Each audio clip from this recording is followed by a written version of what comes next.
কাল রাতে তুই কোথায় ছিলিস বল? অতনুর ঘর গিয়েছিলাম, পড়তে গিয়েছিলাম বাবা। বারবার বলছি মিথ্যা কথা আমাকে একবারও বলবি না।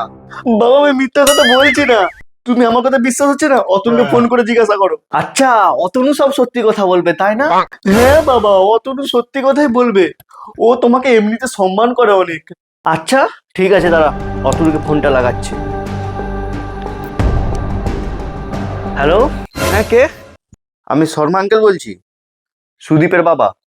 ও নমস্কার আঙ্কেল, আপনার পায়ে 70 কোটি প্রণাম। হ্যাঁ, সুদীপ ফোনটা উঠাচ্ছে না, কোথায় বলতো? সুদীপ তো আমার কাছেই আছে, পড়াশোনা করছে। ও তোর কাছেই আছে? হ্যাঁ, ফোনটা হয়তো সাইলেন্ট আছে। আচ্ছা ঠিক আছে।